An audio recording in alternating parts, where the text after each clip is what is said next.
요즘에 막 그런 거 있잖아요. 사과문의 정석이라고 같은 정보 같은 말이어도 이게 살짝 뉘앙스가 바뀌면 이거 사과문 맞아? 이렇게 느껴지고. 그쵸. 진심으로 사과를 하면 된다라고 생각하는데 사과는 공감이나 내 책임을 얘기하지 않고 설명하면 그건 변명이고요. 공감이나 내 책임을 얘기하고 설명하면 그건 해명이에요. 해명하지 말라는 게 아니라요. 네. 순서가 우리의 상황에 대한 설명을 먼저 하려고 하면 누구든 변명으로 들어요. 묻히는 글과 선택을 받는 읽히는 글의 차이는 뭔가?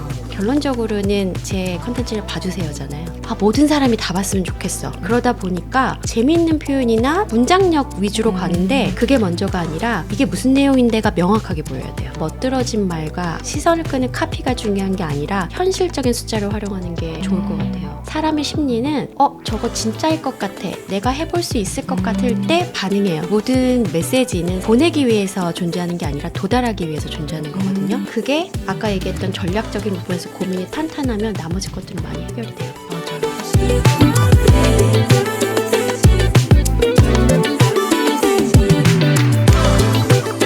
세상이 말하는 정답 말고 나다운 삶의 레퍼런스 요즘 것들의 사생활 시작합니다. 오늘 에피소드는 출판사 웨일북의 제작 지원으로 진행됩니다. 안녕하세요 여러분. 요즘사 스토리파인더 혜민입니다. 요즘은 모두에게 글쓰기 능력이 필수죠. 꼭 작가가 아니더라도 셀프 브랜딩을 위해서 SNS를 하거나 내 브랜드를 알리기 위해서 홍보물을 만들 때도, 심지어 릴스나 영상 콘텐츠를 만들 때도 대본이나 자막을 써야 하죠. 근데 분명 열심히 만들었는데 왜 어떤 콘텐츠는 사람들의 주목을 받아서 화제가 되고 또 어떤 콘텐츠는 열심히 썼는데도 묻혀버릴까요? 누군가를 설득하고 마음을 움직이고 행동하게 하는 글은 어떻게 써야 하는지, 게다가 AI가 글을 써주는 시대에 우리에게 어떤 감각이 필요할지 정말 저에게도 요즘 관심이 많은 주제인데요. 그래서 준비를 했습니다. 나만의 일, 나만의 브랜드를 만드는 데 도움이 되는 노하우를 배워보는 요즘 노하우 시간입니다.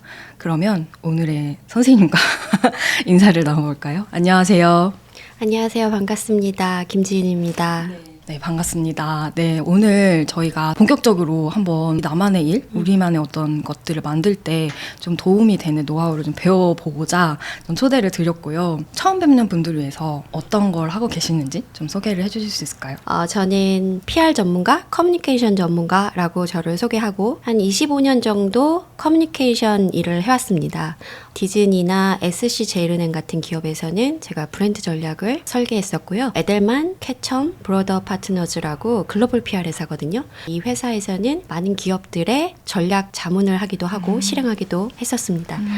지금은 더 심플렉시티라는 저 역시도 제 PR 회사를 네. 운영을 하고 있고요. 학교에서도 강의를 하고 있는데 기업 PR, PR 글쓰기, PR 스토리텔링 등을 강의를 하고 있습니다. 최근에는 제 지난 25년의 경험을 좀 고민의 흔적을 담아서 전략의 문장들이라는 책을 새로 출간했습니다. 전략의 문장들, 노하우들을 꽉꽉 채우셔서 굉장히 좀 두꺼운 책으로 나왔더라고요.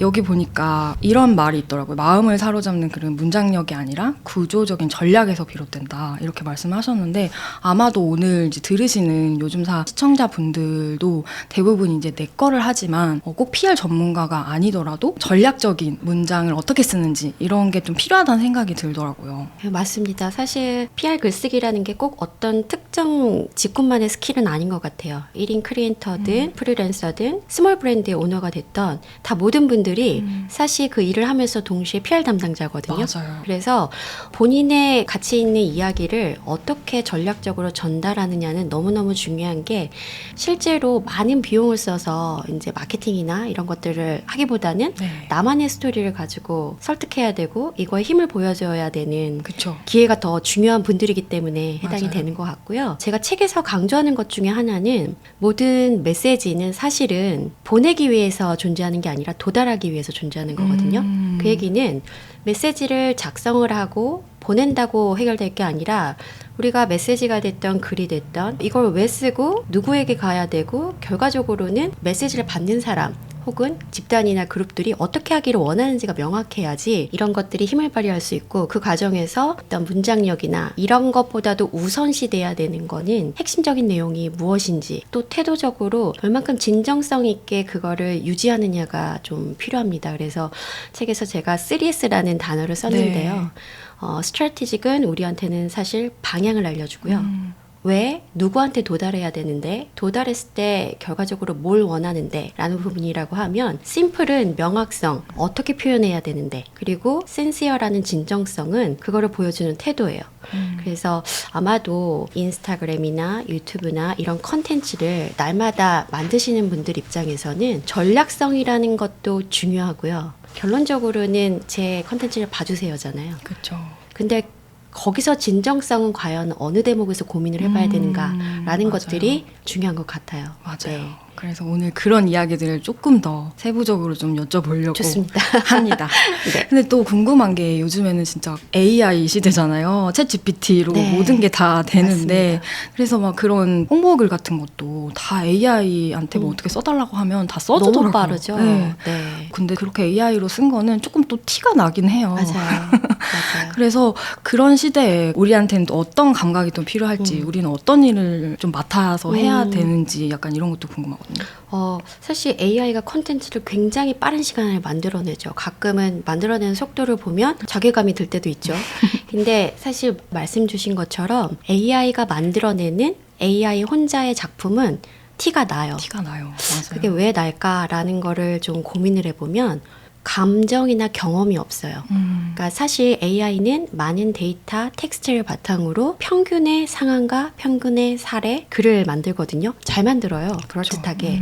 근데 나만의 경험이라든가 감정이 없다 보니까 읽기에는 매끄러운데 와닿지가 않는 거예요. 맞아요. 쉽게 예를 들어볼게요. 카페 사장님이 오늘의 블렌드, 오늘의 커피 이런 식으로 이제 날마다 인스타그램에 올리세요. 날은 좋은 원두와 새로운 블렌드를 해서 올리는데, 이 원두 자체의 특이한 거나 맛과 향을 강조해서 이런 거를 AI가 만들면 네. 달콤하고 산미가 느껴지는 프리미엄 블렌드 뭐 이런 식의 문장이 나올 거예요.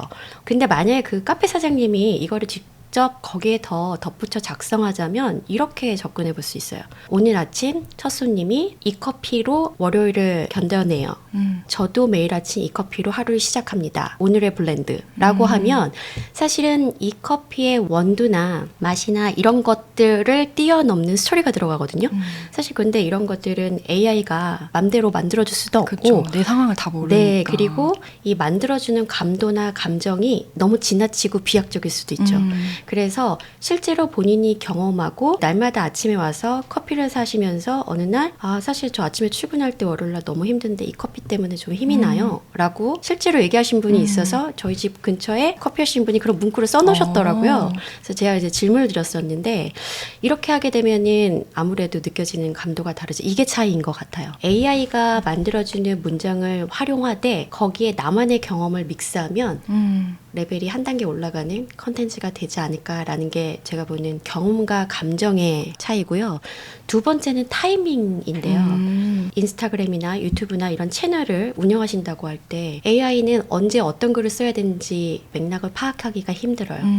근데 저희는 운영을 하시면서 DM을 받거나 댓글을 보거나 그 감도를 읽거든요. 그렇죠. 지금 타이밍에는 내가 넥스트 시즌에 소개하려고 했던 거가 길어지니까 어떤 이야기를 해줘야 되겠는데 라는 타이밍에 대한 판단이 있어요. 그러니까 이건 사람이 느끼는 맥락이에요. 맞아요. 그래서 이 부분도 AI한테 기대할 수 없기 때문에 실질적으로 AI를 우리가 도구로 사용할 수는 있으나 방법적으로는 언제, 왜, 어디를 가고 싶은지, 누구한테 무엇을 느끼게 하고 싶은지는 사람이 정해야 되는 설계의 몫인 것 같고요. 우리가 어디 여행 갈 때 내비게이션의 도움을 받지만 기본적으로 가고 싶은 곳을 정하죠. 그리고 네. 그 곳을 갈 때 빠른 길을 원하는지, 조금 풍경이 좋은 길을 원하는 건지, 아니면 가다가 맛집을 들렸다 가기를 원하는 건지, 이런 설계는 사람의 몫인 것 같아요. 도달할 때 어떤 경험을 주고 싶은지이기 때문에 그런 부분이 아직 저희가 할 일이 많이 맞네요. 있다고 생각을 합니다. 그러네요. 맞아요. 콘텐츠들이 넘쳐나는 시대잖아요. 네. 진짜 콘텐츠 업을 하지 않더라도 모두가 이제는 콘텐츠를 만들어야 되는 시대인 것 같아요. 1인 미디어 시대이기 때문에 맞아요. 그래서 뭐 내가 어떤 일을 하든지 작은 SNS를 운영하든 메일을 보내든 다 뭔가를 만들어내야 되잖아요. 근데 그렇게 많다 보니까 그중에서 어떤 글은 묻혀버리고 어떤 글은 클릭을 많이 받을 수 있고 이게 뭐 무조건 조회수가 높아야 좋은 컨텐츠라는 건 아니지만 내가 열심히 만들고 사람들한테 가 닿았으면 좋겠는 어떤 브랜드를 만들었는데 그것이 닿으려면 클릭을 받아야 되잖아요. 그렇죠. 일단은 네. 그렇죠. 그래서 약간 그거에 대해서 좀 여쭤보고 싶었어요. 묻히는 글과 선택을 받는 읽히는 글의 차이는 뭔가? 되게 중요한 것 같은데 이게 인스타에도 보면 굉장히 컨텐츠 많잖아요. 그래서 맞아요. 어떤 거는 나도 모르게 클릭을 하고 하트를 하고 저장을 해놓고 심지어 캡처해서 나중에 또 누군가한테 공유하기도 네. 하고 근데 어떤 것들은 0.1초도 안 돼서 넘겨요. 근데 가장 핵심적인 것 중에 하나는 내 얘기만 하는 컨텐츠. 모든 컨텐츠가 자기 이야기를 하죠. 근데 자기 이야기를 하는데 대놓고 자기 이야기만 하는 저희 이런 상품 나왔어요. 저희는 이런 게 좋아요. 내 자랑만 하는 컨텐츠. 그 자랑이 궁극적으로는 하는 이유는 독자한테 혹은 소비자한테 도움이 되는 부분이라 자랑을 하는데 자랑의 포인트가 나로 시작해서 나로 끝나요. 근데 들으면서 사람들이 클릭하는 컨텐츠는 이거 내 얘긴데 이런 거예요. 실제로 이제 제가 이제 최근에 인스타 릴스에서 자꾸 콜라겐 팩 그게 저한테 뜨더라고요. 네. 그래서 계속 뜨는데 굉장히 좋은 말은 다 들어가 있었던 것 같아요. 뭐 촉촉하고 광택이 나고 여러 가지 영양분 뭐 그리고 몇만 명이 쓰고 이런 게 됐는데 제가 유독 시선이 갔던 제품이 있었어요. 유명하지도 않았는데 클릭을 해서 저도 모르게 봤는데 헤드라인 같은 게 뭐였냐면 나는 잠을 잘 자고 일어나서 누굴 만났는데 사람들이 어제 잠을 잘 못 주무셨나 봐요. 이런 얘기 많이 듣지 않으세요? 라는 그런 멘트가 있는 내용이었는데 저도 모르게 클릭을 한 거죠. 내 얘기네. 네, 그리고 거기에 있는 거는 밤샘 야근을 해도 다음날 피부 좋아졌네? 피부과 다녀? 그러니까 사실 여기에 포인트는 당신한테 도움이 되는 내용이에요. 당신을 위한 제품이에요. 라는 이야기를 하려면 첫 번째는 당신이 무슨 고민이 있죠? 당신의 고민들을 제가 해결해 줄게요. 라는 걸로 시작을 한다고 하면 네. 사실은 이 짧은 순간에 0.1초 만에 넘어가지 않고 일단은 멈춰서 설 수 있을 것 같아요. 그런 것들이 요즘 저도 이제 잘 보이는 거 보니까 네. 아마도 1인 크리에이터나 스몰 브랜드 오너분들은 정말 날마다 많은 고민을 하시게 될 것 같아요. 맞아요. 그러니까 이게 착각하기 쉬운 게 요즘에는 뭐 자기 스토리를 풀어야 된다. 네. 크리에이터 같은 경우에는 또 자기 자신이 또 상품이 되는 경우도 그쵸. 있잖아요. 네네. 그러니까 자꾸 내 얘기를 하게 되는데 네. 여기서 좀 착각할 수 있는 게 내 얘기만 한다고 해서 그쵸. 이게 사람들이 공감하는 게 아니라 맞아요. 내 이야기 중에서 사람들이 어떤 걸 궁금해할지를 네. 찾아서 그걸 전략적으로 맞아요. 콘텐츠화해야 된다라는 거죠. 자기 브랜드를 만드신 분들은 사실 대단한 가치를 갖고 계신 분들이에요. 그리고 그거가 가진 힘은 많은 빅 브랜드들이 쓰는 마케팅적인 비용이나 규모보다도 분명히 가치가 있거든요. 근데 여기서 한 가지 조심해야 되는 거는 나에 취해 있으면 안 되는 거예요. 그러니까 내 얘기를 하는데 그 내 얘기의 본질은 내 얘기를 통해서 상대가 나도 저렇게 생각했었어. 그러니까 동일시될 수 있게끔 여지를 둬야 되는데 그 여지가 없이 나에게 취해 있게 되면 내 얘기만 하게 돼요. 그래서 그 여지를 열어주는 역할이 아까 그런 부분들이 네. 아닐까라는 생각을 합니다. 맞아요. 근데 이게 또 한 가지만 하는 게 아니잖아요, 우리가. 그쵸. 뭐 유튜브도 하고, 맞아요. 인스타도 하고, 뭐 블로그도 하고, 요즘에는 뭐 스레드, 릴스도 뭐 따로 너무 만들어야 많아요. 되고 너무 네, 많아요, 너무 진짜. 많아요. 근데 책에 보니까 이런 것도 같은 메시지더라도 그릇에 따라서 네. 좀 다르게 표현을 해야 된다 이렇게 네. 말씀을 하시더라고요. 근데 대부분은 이제 인스타에 썼던 글을 유튜브에도 쓰고 블로그에도 쓰고 똑같이 이렇게 활용을 하는 경우도 많은데 좀 이게 어떻게 채널별로 좀 달라야 할까요? 말씀해주신 모든 채널의 특장점을 뭐 완벽하게 분석할 수는 없지만 우리가 일반적으로 아는 것만 봐도 컨텐츠를 보여주는 특징들이 있잖아요. 네. 인스타그램 같은 경우는 굉장히 짧은 시간 안에 텍스트가 많을 수가 없고 그리고 조금 더 비주얼적으로도 시선을 끌어야 되고 그리고 감성적인 부분이 분명히 있고요. 그렇기 때문에 인스타그램은 굉장히 헤드라인 첫 라인이 중요한 것 같아요. 그래서 아까 말씀하셨던 것처럼 나를 이야기하지만 상대방이 갖고 있을 만한 고민을 얘기를 해주되 감성적인 채널이기 때문에 스토리나 배경이나 숨은 이야기나 뭐 이런 것들에 대한 반응이 좀 있는 것 같고, 반면에 블로그는 검색을 해서 들어오신 분들이잖아요. 그렇죠. 정보가 정확해야 돼요. 예를 들어서 아까 제가 말씀드렸던 콜라겐 팩이라고 하면 블로그에는 피부 타입별, 시간대별, 어떨 때는 어떤 콜라겐 혹은 어떤 팩들을 콤비네이션을 이런 그 하우투나 노하우, 정보를 더 주는 게 문구보다도 더 중요할 네. 거고, 비교나 분석이나 실제 후기나 사례 같은 것들을 정확하게 잘 담아줘야지 좀 과장돼서 이렇게 넣다 보면 광고 같다고 하면 이제 사람들이 찾질 않겠죠. 맞아요. 예. 그리고 이제 유튜브 너무 잘 아시겠지만 커뮤니티잖아요. 관계잖아요. 그래서 아마도 그 유튜브 각 채널이 갖고 있는 지향점이라든가 그 구독자들의 특징에 맞춰서 똑같은 표현을 한다고 하더라도 좀 정제된 표현을 한다던가 아니면 좀 더 친근한 표현을 한다던가 이런 것들이 다양하게 좀 있는 것 같은데, 결론적으로는 저는 모든 채널을 다 사용해야 된다고 생각하지는 않고요. 그 브랜드만의 고유한 영역이 있어요. 그러다 보니 그 브랜드가 도달하고 싶은 사람들이 주로 쓰는 채널들이 있을 거예요. 그렇죠. 그래서 그 채널에서 다만 똑같은 이야기를 하더라도 우리 상품이 여기서 보여줄 때는 이미지와 스토리로, 여기서 보여줄 때는 객관적인 데이터와 정보로, 유튜브 채널에서 볼 때는 실제로 그걸 활용하는 모습이라든가 이렇게 좀 다르게 그릇을 담아서 가면 어떨까라는 생각이 드는데, 제가 개인적으로 좀 즐겨봤던 브랜드 중에 네. 오늘의 집이라는 네네. 인스타그램에서 올라오면은 예쁘고 멋있는 인테리어나 디자인 이미지들이 많잖아요. 맞아요. 그럼 저도 모르게 이제 저장을 해놔요. 그렇죠. 어느 날 내가 집을 꾸밀 때 이거를 참고하리라. 네, 저도 엄청 예, 저장해놨어요. 엄청 저장을 해놓고, 그리고 블로그에서는 보면은 예를 들어 원룸 꾸미는 비용, 효과적으로 DIY 유럽식 스타일로 저렴하게 하는 방법, 이런 노하우 같은 것들도 실제로 인테리어를 하시는 분들은 찾아보실 테고, 또 유튜브 같은 게에서는 집들이라든가 그런 영상 같은 거를 사진이 아니라 실제 이제 경험하게끔 해주는 거를 보기 때문에, 분명히 오늘의 집이라는 곳에서 보여주고자 하는 거는 하나의 모습이긴 하지만 그 형태나 거기서 담는 정보와 이런 깊이가 조금씩 달라지는 게 아닐까라는 생각을 좀 해봅니다. 네. 그러면 이 채널별로 전략이 달라지는 만큼 처음에 보여지는 맨 앞에 썸네일이나 이런 것들이 어쨌든 문장이 들어가잖아요. 네. 그래서 그런 문장은 어떤 차이가 있을까요? 유튜브 같은 경우는 사실 썸네일과 제목이 항상 고민이시잖아요. 엄청 네, 고민합니다. 클릭을 유도를 하긴 해야 되지만 네. 사실 그렇다고 이게 너무 과장돼서도 안 맞아요. 되는데, 솔직하게 하다 보면은 조금 클릭률이 낮아질 것 같기도 하고, 저도 기업의 PR을 담당을 하던 시절에는 그거 굉장히 고민이 많았었어요. 제작팀하고도 많이 논의하고 그랬는데, 예를 들어 유튜브라고 하면 구체성이 좀 있는 게 좋을 것 같아요. 우리가 흔히 말하는 브이로그 이런 거보다는 D-30일 직장인의 하루, 예를 들어 그러면 지금 타이틀만으로도 약간의 관심이 되지만 어떤 내용일 거란 짐작은 있거든요.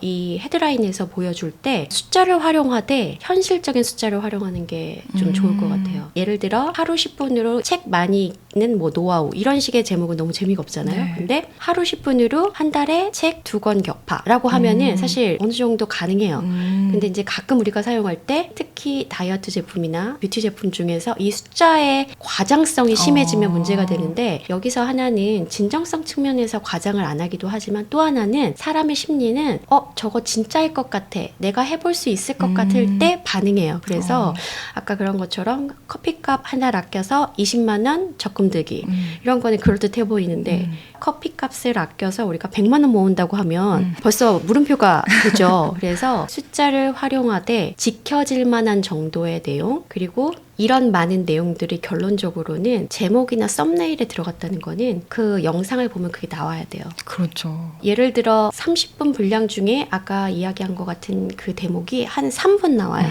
근데 이 제목이 들어가게 되면 사람들은 클릭하고 들어와서 이제 실망하게 돼요. 맞아요. 이탈률이 더 네. 높아지더라고요. 그래서 우리가 진짜 주의해야 되는 거는, 사람의 시선을 끄는 거는 중요하지만 끌고 들어온 시선이 내가 이 컨텐츠 안에서 보여주는 게 있다라고 하면 자신 있게 할 수 있는데요. 그렇지 않으면 절대 하면 안 되는 거고, 헤드라인, 제목, 썸네일 같은 경우는 어떻게 보면 계약서예요. 이 영상은 이 내용을 담고 있습니다라는 약속이잖아요.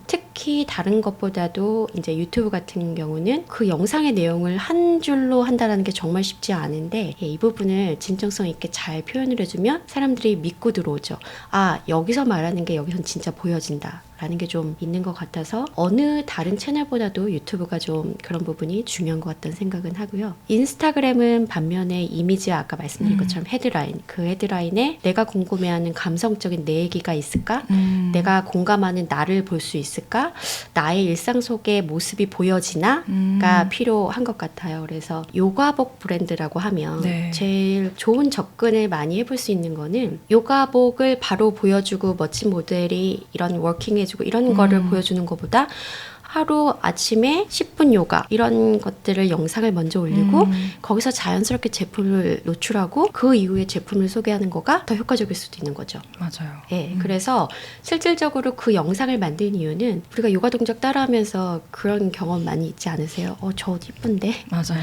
저 매트 색깔이 괜찮은데? 맞아요. 그럼 저도 모르게 액션을 한다는 거죠. 그래서 인스타그램 같은 경우는 특히나 감성적으로 시선을 잡고 나의 경험이 보여지는 순간 들어가지 않나 그런 생각을 좀 해봅니다. 조금 더 자연스럽게 접근을 그쵸? 하면서 네. 맞아요. 아 그리고 아까 그 콜라겐 그런 것처럼 네. 뭔가 자랑하고 싶은 게 생길 때가 있잖아요. 그쵸. 우리 브랜드가 뭐 이런 걸 달성했다.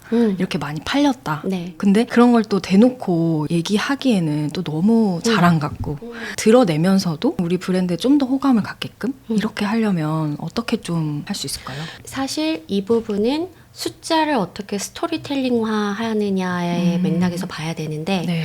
사실 내 자랑을 한다는 건 좀 부끄럽죠. 근데 내 자랑을 하는 목적이 뭘까를 좀 브랜드 오너들께서 생각하시면 덜 부끄러울 수 있을 것 같아요. 네. 100만 명이 사용하는 앰플이라고 할게요. 네.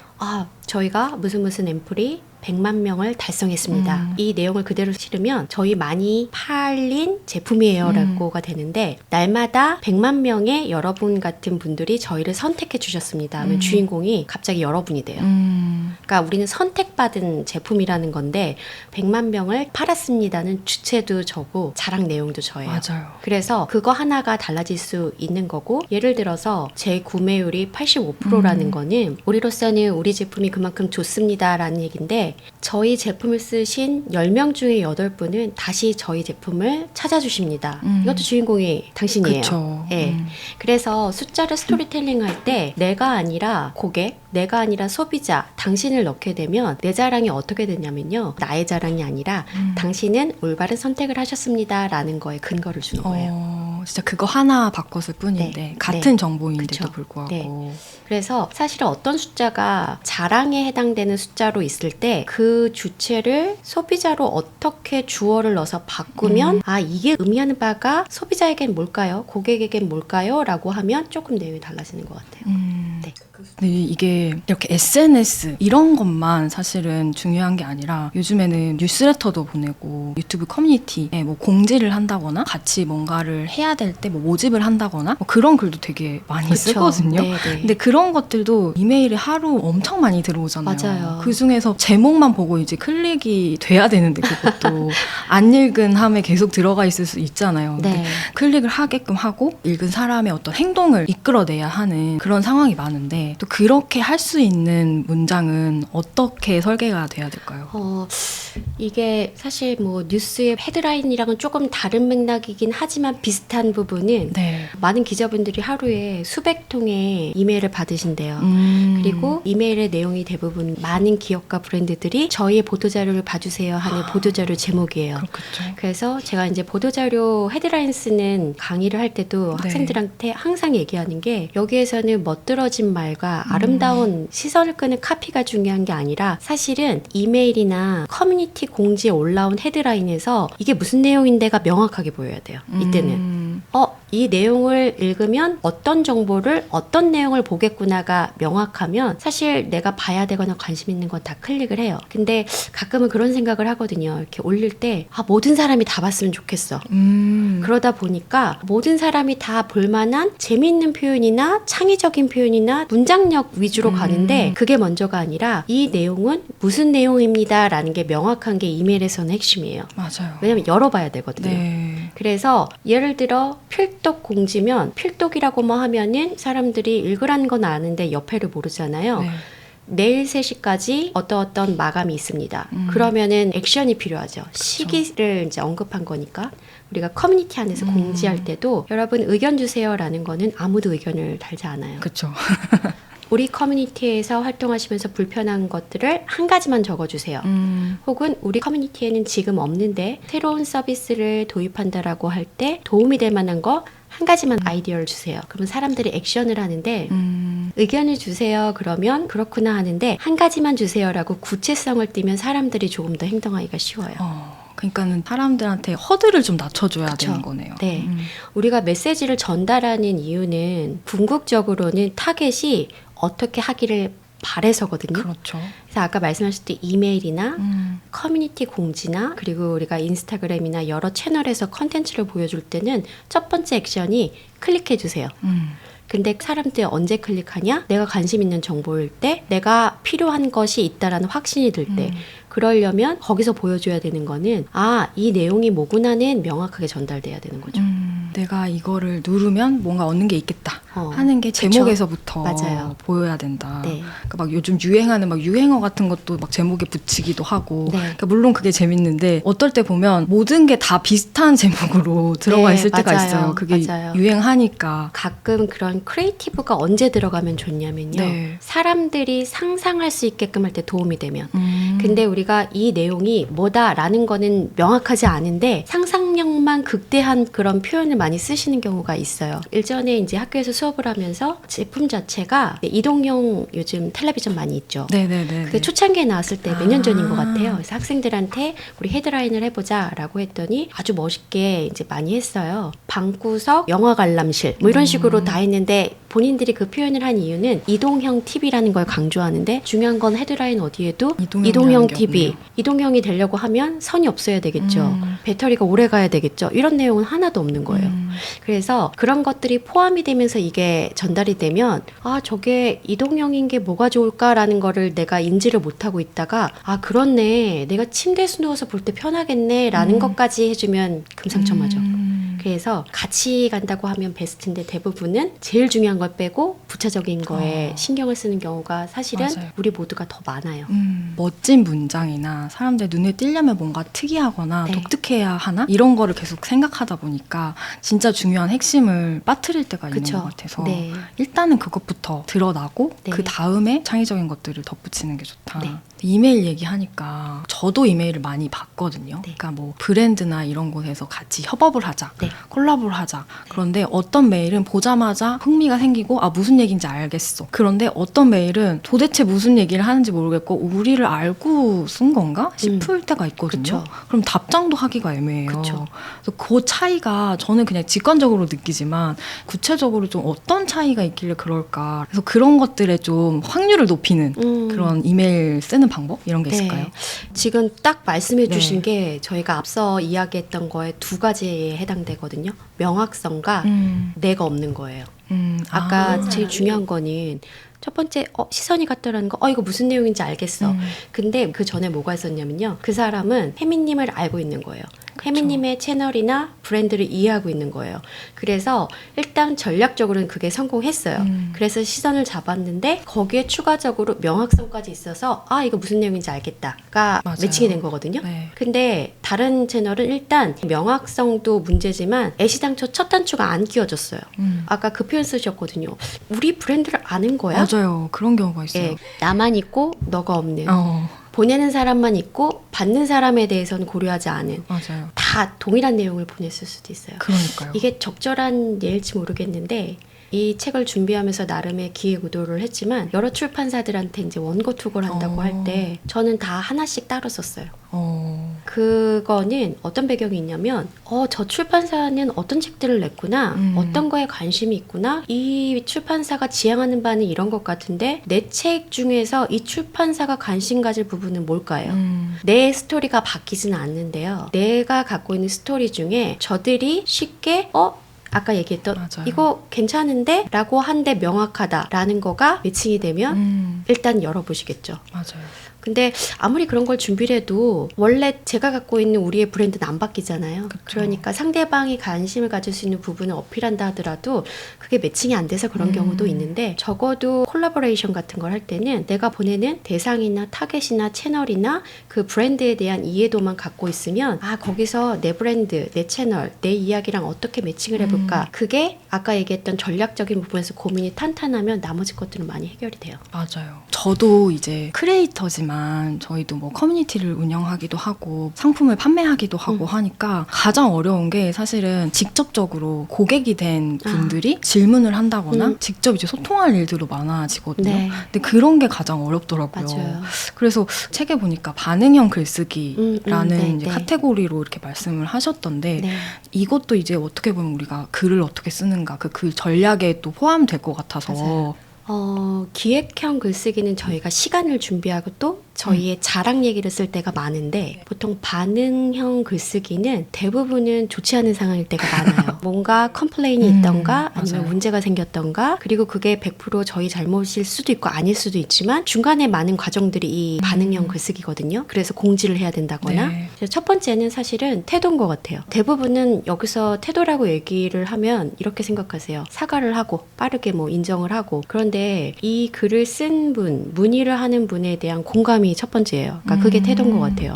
이 사람은 여기에 굳이 이렇게 문의를 감정을 담아서 한 이유는 화가 났거나 실망을 했거나 당황스러운 경험을 우리 때문에 했다던가 그거에 대한 공감을 보여주는 태도는 저희가 잘못했습니다, 안 했습니다라는 다른 부분인 것 같아요. 그분이 저희의 소비자가 아니고 예상 소비자일 수도 있고 그렇더라도 1인 브랜드로서 1인 채널로서 이제 이거를 진행한다고 할 땐 이 부분이 되게 중요하고 두 번째는 투명성이 조금 중요해요. 가끔은 이거 아직 이 원인 관계를 모르는 상황이에요. 확인 중입니다. 라고만 하는 것보다는 제가 지금은 파악이 덜 됐습니다만 하루 안에 24시간 안에 정확하게 확인하고 답변을 드리겠습니다가 훨씬 더 신뢰성이 있어요. 이거 누가 봐도 바로 답변을 못하는 거는 무언가 확인이 안 됐는데 그냥 확인 중입니다 보다는 조금 가끔은 솔직할 필요가 있고 이 부분은 투명한 게 좋고요. 마지막으로는 1대1의 대화 같지만 100명과 10,000명, 1000명 이런 사람들이 보고 있는 거예요. 이 대화를. 그래서 사실 상대방이 가끔 무례한 분들도 많죠. 그리고 말도 안 되는 이야기를 하실 수도 있습니다만 내가 지금 이야기하는 거는 나의 1인의 대화가 아니라 이 기업, 이 브랜드, 내가 만들어낸 많은 것들을 대변해서 하는 거기 때문에 그거를 조금 명심하셔야 돼요. 그래서 그냥 삭제하면 안 돼요. 이걸 닫으면 안 돼요. 그런 문의도 저희 이제 PR 고객사들에서 많이 얘기가 그래요? 있어요. 근데 닫았다라는 것은 어떻게 보이냐면 저거 문제가 있나 보네. 왜냐하면 대화 중간에 끊긴 거잖아요. 어떤 비방이라든가 일련의 문제 있는 행동을 나한테 했다기보다는 거기에 있는 사람들한테 피해를 끼쳤다. 네. 그러면 사실 그거에 대한 공식적인 입장, 예를 들어 최근에 불미스러운 일로 많은 이 커뮤니티에 있으신 분들이 불편을 겪고 있어서 잠시 이거를 내립니다라는 왜 이거를 지금 잠깐 닫는지에 대한 명확한 입장이 있어야 돼요. 분명히 어떤 대화가 안 좋은 게 오고 간 걸 알고 어느 날 갑자기 임시적으로 닫는다라고 하면 사람들은 정보가 없을 때 루머가 생겨요. 명확한 나의 입장을 내가 밝히지 않으면 사람들이 그 이야기를 추측하게 되거든요. 그래서 그 상황에서는 절대 나의 이야기를 남들이 만들게 하지 마세요. 내가 내 입으로 명확하게 이야기를 하고 나서 그걸 클로징하는 게 더 좋습니다. 뭔가 그런 게 있는 것 같아요. 개인 브랜드 같은 경우에는 그 상품이 곧 나인 경우가 맞아요. 많은 것 같아요. 네. 그게 동일시되다 보니까 그거에 대해서 어떤 부정적인 걸 받는다거나 잘 모르는 상태에서 문의를 한다거나 이러면 마음이 막 스크래치가 계속 나거든요. 네. 근데 감정이 실리면 안 되잖아요. 그렇죠. 맞아요. 근데 그럴 때 감정을 덜고 객관적으로 보일 수 있게 글을 쓰는 노하우가 있을까요? 베이킹 스튜디오가 있어요.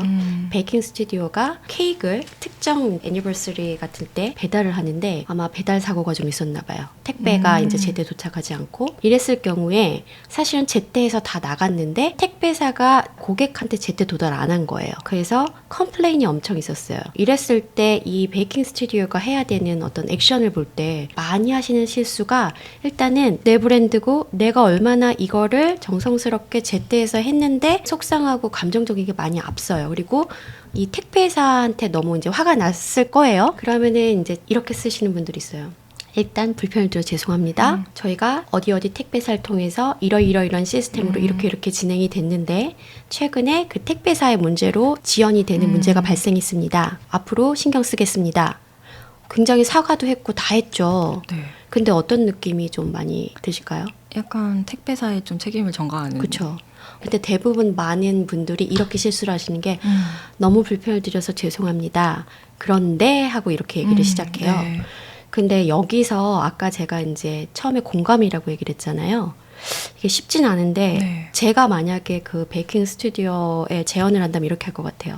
너무 중요한 날 앞두고 의미 깊은 선물하시려고 준비하셨을 텐데 많이 당황스러웠을 것 같습니다. 이번에 이 상황에 대해서 진심으로 사과드립니다. 조금 더 면밀하게 체크를 했어야 되는데 배송이 잘 마무리가 되는지 그 부분이 부족했던 것 같습니다. 좀 더 알아보니 택배사에서 이러이러한 물량으로 저희가 제때 물건이 나갔음에도 불구하고 저희한테 사전 공지가 조금 없어서 저희가 이 부분을 놓쳤습니다. 여기까지만 해도 잘한 거에 해당이 되는데요. 여기에 저는 플러스 하나를 더하라고 말씀을 드리는 게 어떤 거예요? 이런 문제가 재발하지 않기 위해서 앞으로는 배송이 시작되면 동시에 그 배송 송장 번호 DM을 찍어서 전달드려서 실시간으로 추적하실 수 있게끔 처리하도록 하겠습니다. 이번에 이거에 대해서 많은 관심 부탁드립니다. 라고 마무리를 하겠어요.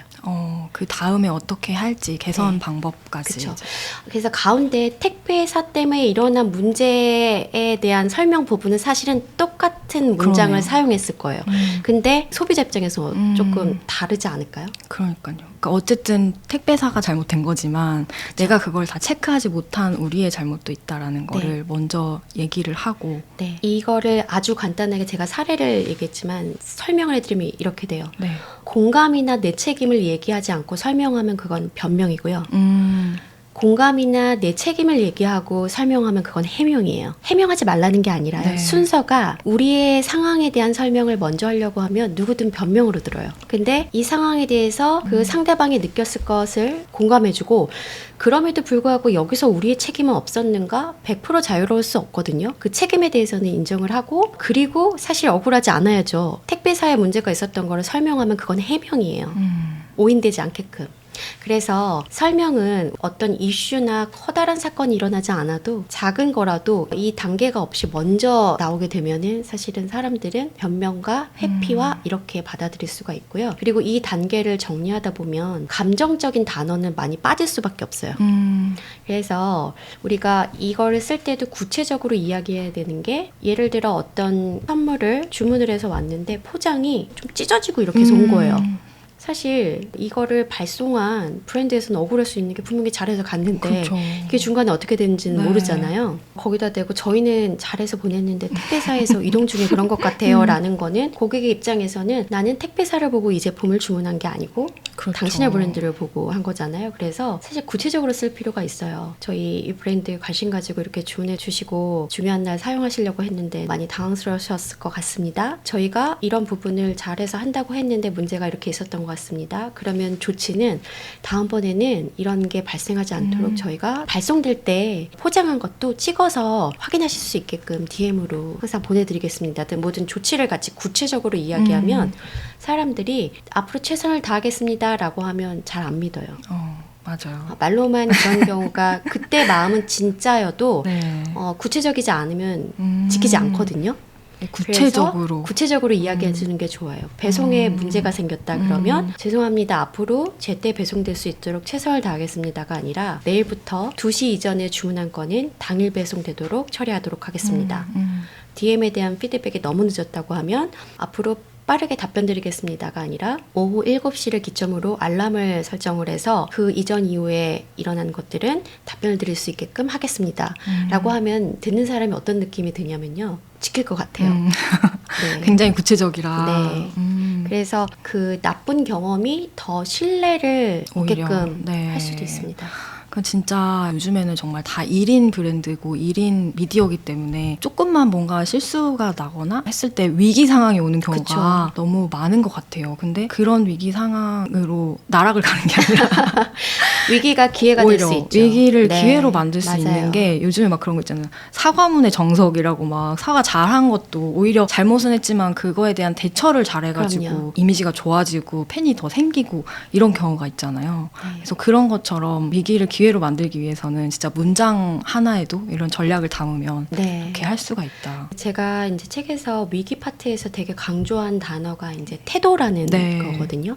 그러니까 우리가 문장을 쓸 때 많은 분들은 사과문에 진심으로 사과를 하면 된다라고 생각하는데 사과는 단어 하나로 해결되지 않는 게 기업이 이 문제를 진짜 문제로 인정하는가 그리고 뭐에 대해서 인정하는가 어떻게 해결하려고 하는가를 단어로 표현하는 거잖아요. 그렇죠. 그래서 기본적으로 어떤 태도를 가지고 이 사안을 바라보고 인정하고 고치려고 하는가가 나타날 수밖에 없어요.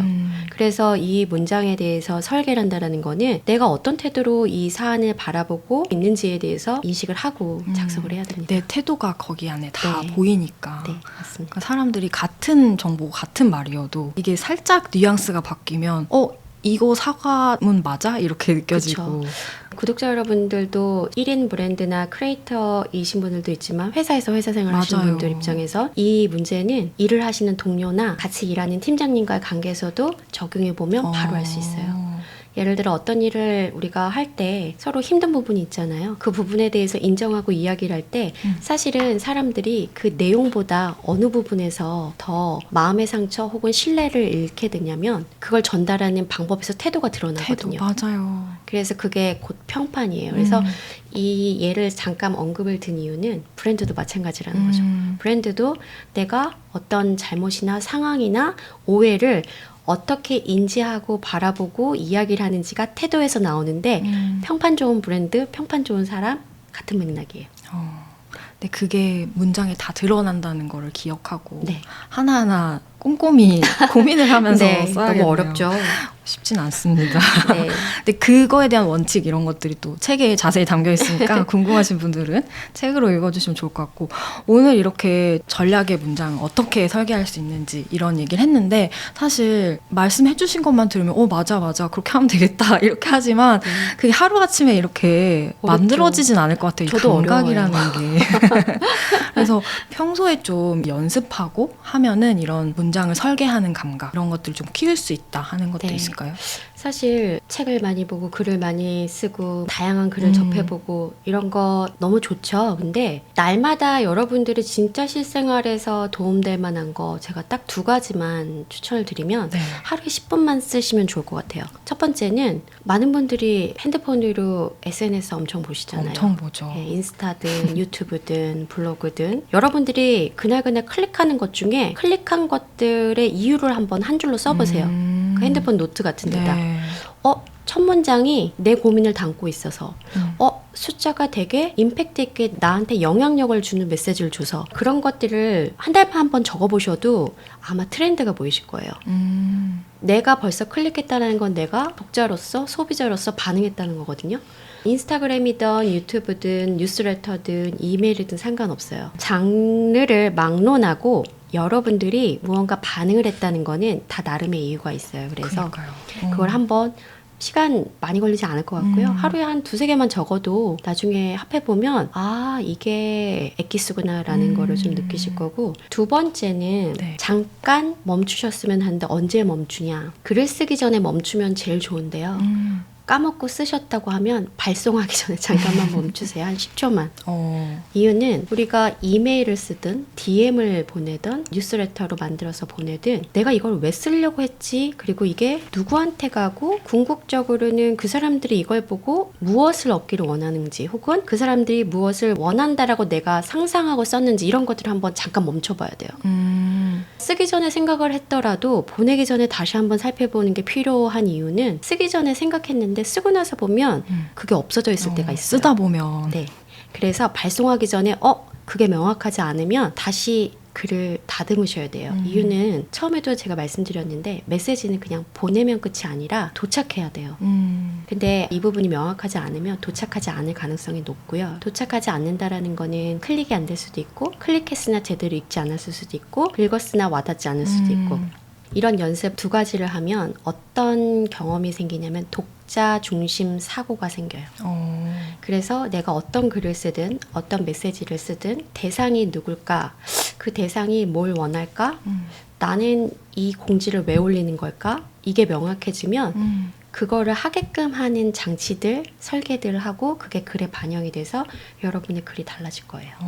네. 그러니까 맨날 그냥 릴스 보고 스쳐 지나가는데 네, 그 맞습니다. 시간들을 조금 나를 발전시키는 방법으로 쓸 수도 네. 있을 것 같아서 좋은 방법인 것 같아요. 그냥 들으면 들을수록 사실 뭐 여러 가지 전략, 방법 이런 원칙들을 말씀을 해주셨는데 결국에는 가장 중요한 게 브랜드가 가지는 어떤 메시지, 태도 이런 것들을 진솔하게 전달하고 이런 게 중요하다는 생각이 들거든요. 그래서 흔한 브랜드로 만들어졌다가 사라지고 그런 게 아니라 좀 주체적으로 내가 이 브랜드를 나답게 성장시키고 싶고 크리에이터로도 그렇게 좀 성장하고 싶을 때 이런 전략들을 넘어서 좀 해주고 싶은 얘기가 혹시 있으실까요? 사실 우리가 갖고 있는 이야기 자체가 굉장히 가장 강력한 파워거든요. 그런데 앞서 말씀드렸던 것처럼 그 파워가 가득한 그 이야기를 내가 너무 도취되어 있으면 안 된다라는 거.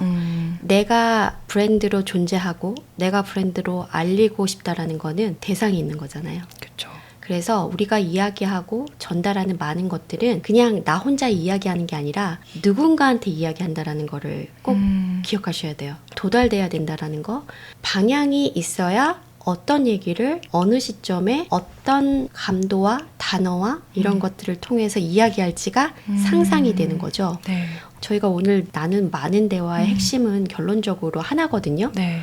어떻게 해야 내 메시지가 도달될까? 음.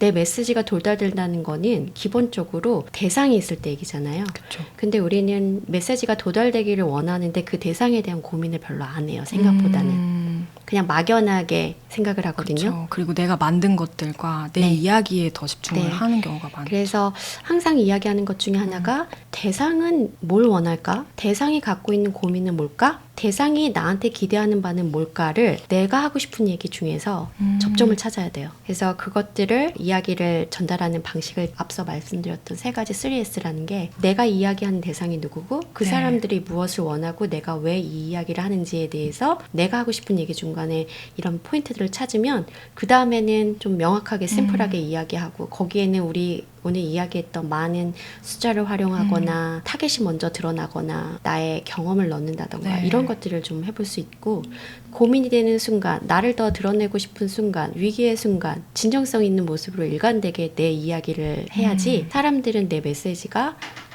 믿어도 되는 메시지구나 그리고 문을 열어줘요.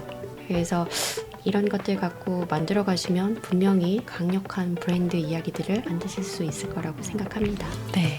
오늘 이렇게 김지은 작가님 모시고 요즘 시대에는 글을 쓸 때 어떤 감각, 어떤 전략이 필요한지 얘기를 해봤는데요. 들으시면서 좀 와닿았던 부분들 댓글로 나눠주시면 전략의 문장들, 책을 선물해 주신다고 합니다. 그래서 많이 참여를 해주시고요. 요즘사의 지속가능한 콘텐츠 제작을 원하신다면 요즘사 유튜브 채널 멤버십 회원이 되시면 공개되지 않는 콘텐츠도 만나볼 수 있습니다. 그리고 요즘사의 콘텐츠는 유튜브 영상뿐만 아니라 애플 팟캐스트, 스포티파이, 팟빵 등 오디오 채널에서도 라디오처럼 들으실 수 있습니다. 출퇴근길에 또 작업하면서 편하게 들어주시면 좋을 것 같아요. 그러면 김지은 작가님과 이렇게 인사를 나누고요. 우리는 다음 주에 또 만나겠습니다. 오늘 좋은 이야기 많이 나눠주셔서 감사합니다. 너무 즐거운 시간이었습니다. 네, 감사합니다. 고맙습니다.